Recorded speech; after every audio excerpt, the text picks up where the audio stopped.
if you're truly deconstructing, and maybe we should talk about what that means at some point, but if you're truly deconstructing, you're searching for truth, relentlessly searching for truth. You're not just trying to tear something down for the sake of it. That's something different. That's not deconstruction. No, that's just leaving the church. Go. Welcome to the Hope in Real Life podcast with Jason Gore.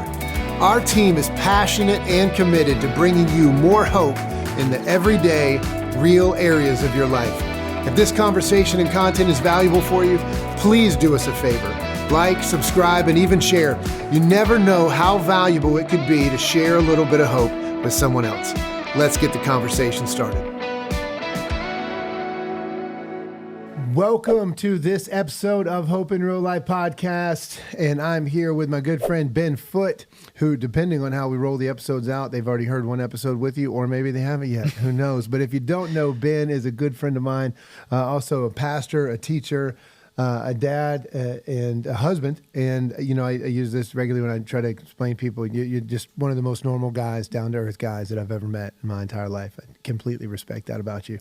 So thanks for being here with us. Yeah, man. Again on this episode. And we're going to be talking about deconstruction and what that really means and kind of delving into some different areas. But when we did in season 1, we talked about mental health, physical health, emotional health, and spiritual health worked its way in there as well. And so many of our listeners, many of them are Christians, many of them aren't on their own spiritual journey.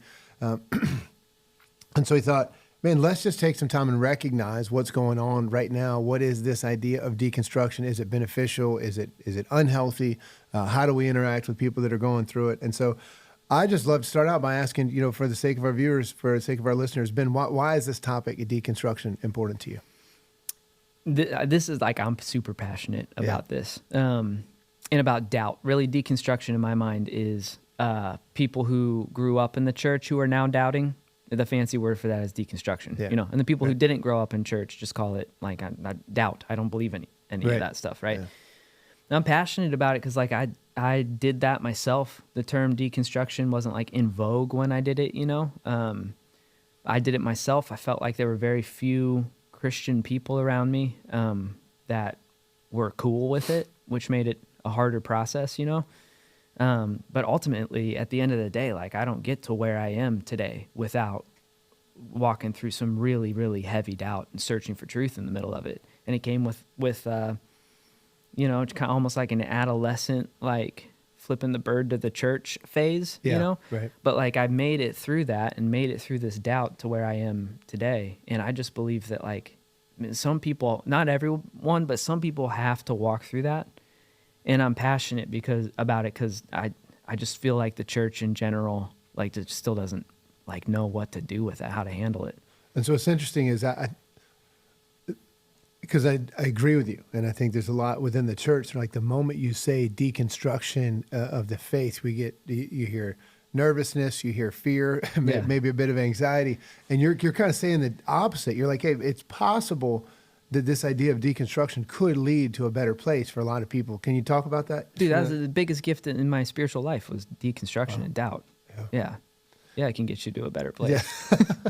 Yeah. And what do you think that is a result of? Well, why could it be better on the other side than it was on this side of deconstruction? So my story is that I grew up in church. I mean, you know, my dad was an elder, so I was doing the whole like Sunday and Wednesday evenings, and you know, was there all the time. Yeah. But what I had to like deconstruct was I had to start dismantling. I had to separate Jesus from religion and from the church that I grew up in and the baggage I carried from that church, just to figure him out, whether or not I believed he existed, whether or not I believed he was the Son of God and had any value for my life. Like I had to separate those two things. Yeah. And there was a season where I just threw both of them out the window. I was like, I don't need any of this. It can get better though, because dude, if you're truly deconstructing, and maybe we should talk about what that means at some point, but if you're truly deconstructing, you're searching for truth, relentlessly searching for truth. You're not just trying to tear something down for the sake of it. That's something different. That's not deconstruction. No, that's just leaving the church. Yeah. Go leave the church if that's what you're Opposition, doing. maybe. Yeah. Deconstruction is like, I'm going to critically think about what I grew up with. I'm going to critically think about what the world is offering me to see if, like, man, maybe that's a better way to live my life over here. And you're just being critical about it, and you're being honest with yourself about what you believe. And for me, it led to genuine faith, where what I had before was like family. I don't know what it was, dude. It was family heritage, or, I got to go to church because it's not worth the conversation I'm going to have at lunch later today if I don't. I don't know what it was, but it wasn't faith. Right. Yeah, you can get you to a better spot because you're going to, at the end of it, genuinely believe something. Yeah. Let's see, you and I were talking about this before, a passion I think you and I both have, but speak to, as opposed to just talking about this idea of deconstruction, take a moment, Ben, and talk to the parent or the friend who has another friend who's going through deconstruction, or the parent who has a child who comes in and says, hey, I don't really know if I believe what maybe you think I'm supposed to believe. Speak to that parent for a moment and just in how they can approach that situation. That's where I felt like I got a little bit wounded with everyone except for my dad. My dad handled it really well. Like, will forever be thankful to the way he handled my doubt. But like, you got to take a breath and realize that, like, what we say we believe is that we don't save anybody's soul. Right. But do we really believe that? Yeah. Because there's a lot of times where we're like, yeah, well, but if my son is going off the rails, I got to do something about it. Yeah. It's like, well, your responsibility is to relentlessly love that person in your life who's struggling right now. Just relentlessly love them. Yeah. And let Jesus work in that person's life. Right. It just so often it turns to, like, either it freaks people out so they don't want to talk about it. Right. So now you've got the elephant in the room that no one's talking about. Or it leads to, like, the fancy term for it is apologetics in Christian world, which is really just arguing. Yeah. It's with sound arguments. But with sound arguments, logical. It's a logical debate. Right. Yeah. So like, how could God be good and let bad things happen? And he's like, well, let me break it down for you. That's not going to help the person who's struggling right now. Yeah. Like, when I was struggling, I didn't need the logical argument. I needed some space to be angry and to feel hurt. And it would have been nice if I had people who follow Jesus and were like, yeah, we'll love you anyway, man. Yeah. You can keep figuring Jesus out here. Right. Like, yeah, it's interesting because you said it's either one or two or A or B. And then you've also got this, what it really looks to me like, and look, I have twins that are 15 and I've got another guy who's 12. And so they're not deconstructing their faith right now that I'm aware of. Mm-hmm. Not sure how I would handle myself if they got to that place. I'd like to think that I'd be in a place of where you are right now. But I mean, as a pastor, right, you've got kids, but even if you're just a family that maybe has the family heritage that you talked about, there's this pressure to look like our family has everything together to the outside world. And then in turn, what you see is that pressure being imposed on the child, which doesn't help anybody come to a better place. Right? but where does that pressure come from? I don't have an answer for you. I mean, I think it's because we believe that how other people look at us, well, then our identity is in if we're doing a good job as a parent, and then that marker or that scoreboard are my children doing what it is that other people expect them to do, versus is my scoreboard how well am I loving my child through whatever difficult thing that they're going through. Dude, that's probably why so many people, myself included, are deconstructing in the first place. Right. Yeah. I spent 18 years in a home where I had to have all my stuff together, or else I was a bad Christian. Wow. And again, we talked about this on the other episode. That is a misunderstanding, like a fundamental misunderstanding of what the gospel is. Right. Yep. Like, you're not going, I don't know what that is. It's not the gospel. It's not Christianity. Like the people who, because I love talking with people and hanging with people who are in the middle of doubt or deconstructing, and I just love it. And what I'll say to people a lot is like, dude, what you're deconstructing is just the church you grew up in. Yeah.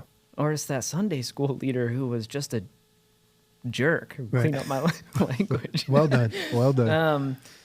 That's what you're not deconstructing Jesus. Yeah. Like, you're deconstructing all of the baggage that people like you and me, when we're bad at our jobs, put on him. Right.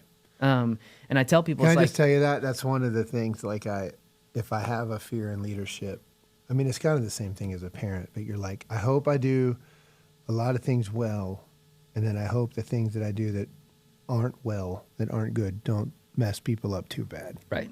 And no one gets out of the house, without some wounds. Right. And probably people aren't going to get out of the churches that we help lead without some wounds. But the best we can do is to try to aim true and not hurt them. Yeah. But I don't know, dude, half the people, more than that I talk to, who are struggling with doubt and deconstructing, it's like, the metaphor I use is like, dude, if my son Micah wants to learn to play baseball, that's what he's doing now. I love baseball, grew up playing it. I watch 162 games a year. I love baseball. And if he wants to learn to play baseball, we go out together and he's got the mitt on his head and he's kicking the ball around. It's like, dude, I don't know what you're playing, but it's not baseball.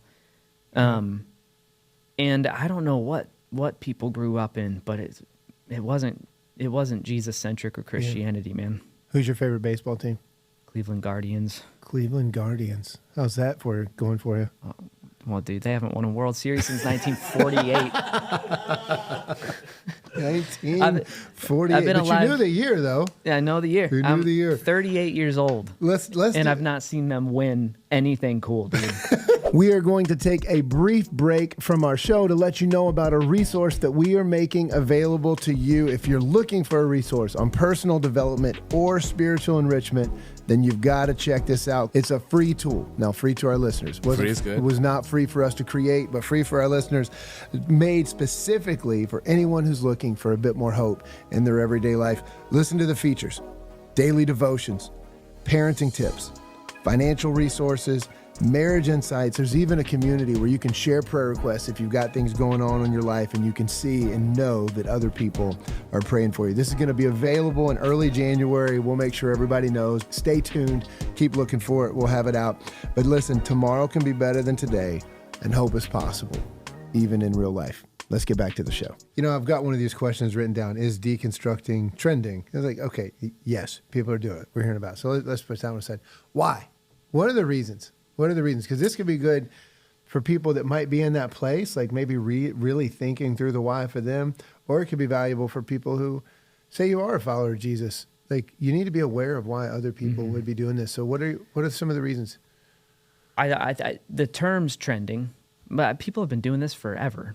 Thank you for saying that, by the way. Yeah, this isn't new. Right. There's just like a new cool term for it. Yeah.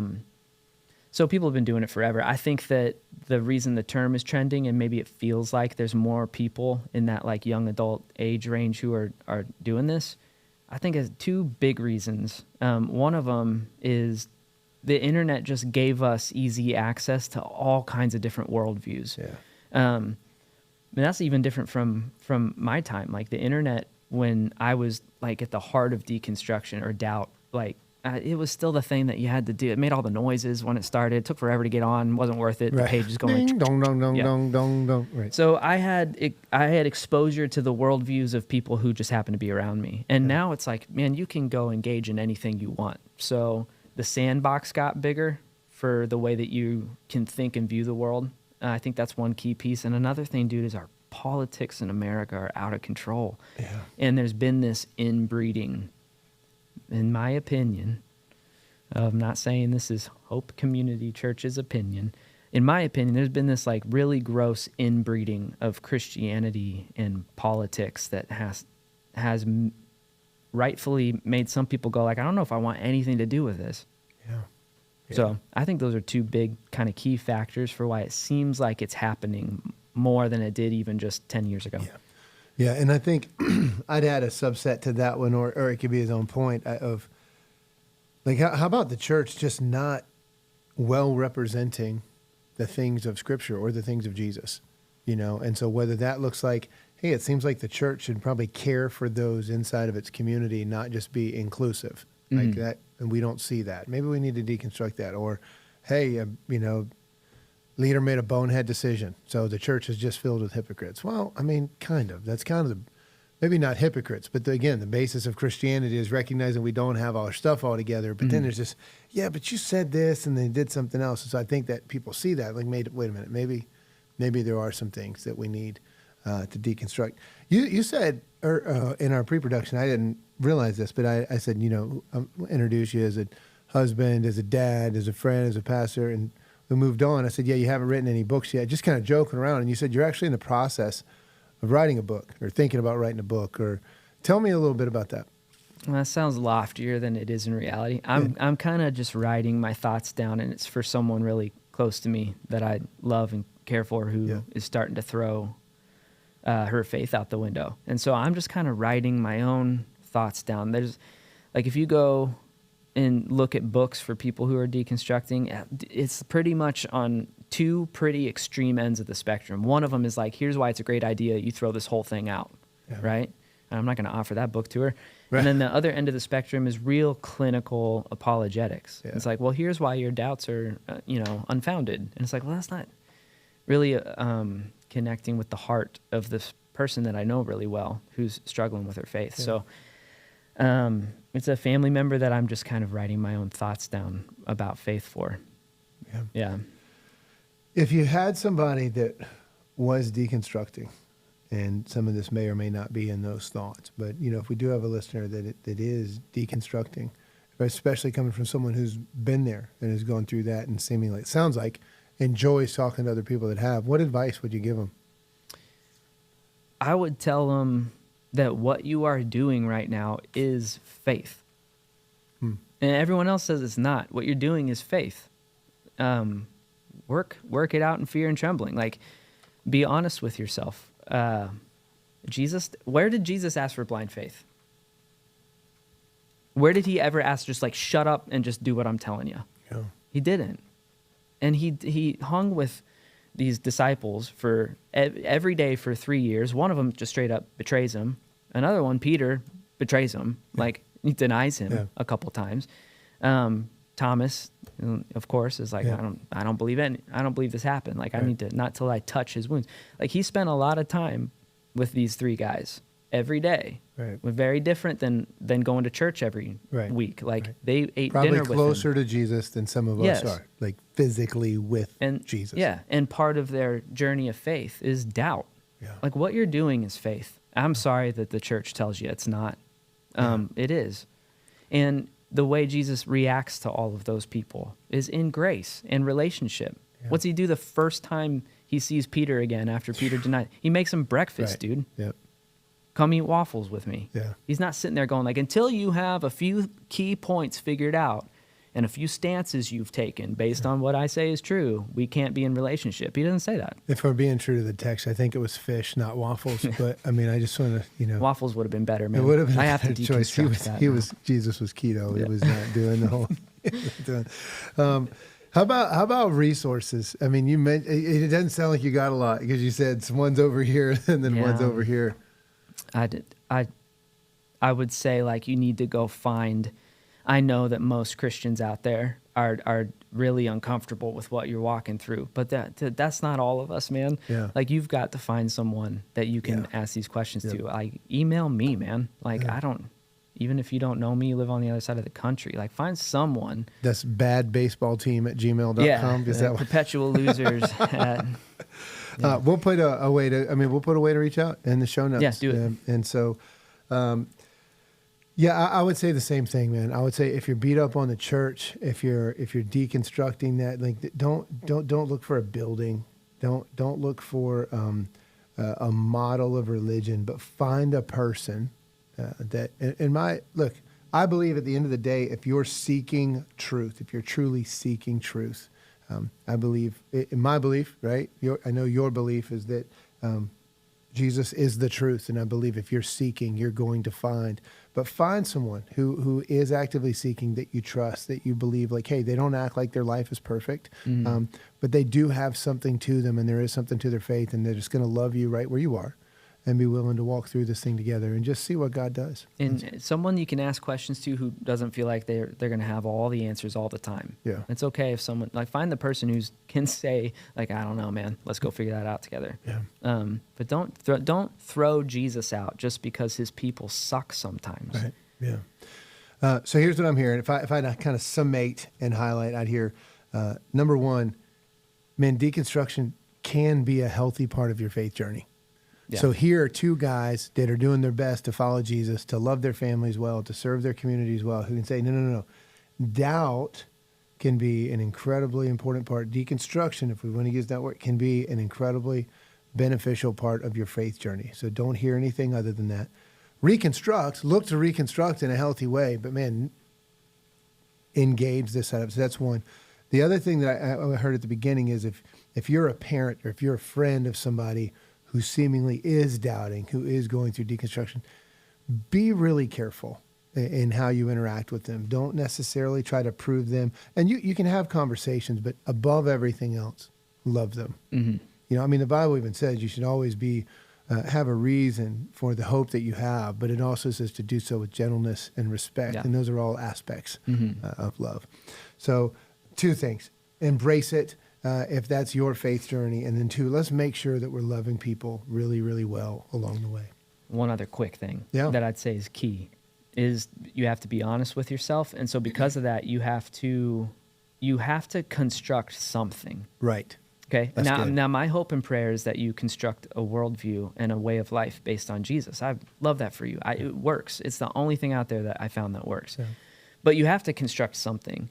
And I think the one caution I'd give people who would say they're deconstructing is I meet a lot of people who say that, but what they're doing is they've been hurt by church because they put blind faith in it. And now they're just putting blind faith in something totally different. Right. Like you're not deconstructing the new thing you adopted. Right. You know, you're not testing that as rigidly as you're testing the faith you grew up with. So I think that might be the one thing in retrospect I did well, was like, I'm not going to blindly accept anything, dude. I'm gonna dig in and like relentlessly pursue truth. I'm not gonna passively accept anything. No, that's good, because the reality is it's very, you mentioned the media and the things being dumped on us. There is a worldview right now that does say, hey, just whatever your truth is, go find that thing. And that is something I would caution. I probably would be in error if I didn't at least caution, man, that leads to a dark, devastating place. Mm-hmm. And so be careful with that. Reconstruct something. I'll say this. I know that a lot of our listeners might not be Christians. It might not be a part of a church, but our church here at Hope, we just did a 4-week series on deconstruction. Mm-hmm. And so if you're interested in listening to 2, 3, 4, 30-minute messages in that, feel free to engage that. We'll put the links to that in the show notes. We'd love to have you check out those resources. We'll make sure that we've got Ben's info in there as well. And then, of course, if you have other questions, man, hey, lean into this on deconstruction in the future, or is it, what does spiritual health really look like? Please drop us some comments there as well. I'm going to wrap up with one last question for you, Ben. If you, and this is really just for our listeners to continue to get to know you a bit better, but if you could be anywhere 5 years from now in your life, what would that look like? Man, I love what I get to do as a job. Yeah. And 5 years from now, I want to still be doing that and my kids not hate me for it. Yeah, that's big. Too many pastors' kids out there who got burned. Man, so you're hitting a little close to home. Good dad and good pastor would be the prayer, man. Yeah, that's good. Man, as always, thank you for the time together. To our listeners, our desire for our team here is to bring you hope in the real everyday moments of your life as it relates to this idea of deconstruction. Man, if you deconstruct down to nothing, the reality is nothing does not have an ability to bring life, does not have an ability to bring hope. And so we're thrilled to be able to be a part of your journey and our hope and our desires to help you build something, reconstruct something in your life that actually can take you to a place of hope. Thanks for being along for the journey. If there's anything we can do to help you, please let us know. Love you guys. We'll see you in the next episode. See you, Ben. Thanks for tuning in to this episode of the Hope in Real Life podcast. If this content was valuable for you, don't forget, like, subscribe, share. You never know how important it could be to bring a little hope into someone else's life. There's even a place here for you to comment. We would love to hear from you and hear your feedback. Until next time, let's keep sharing hope.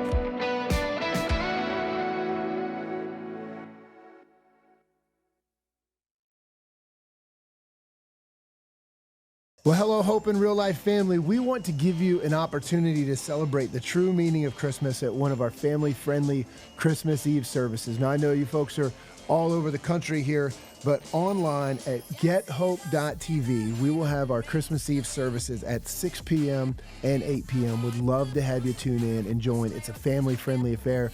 Can't wait to see you on Christmas Eve.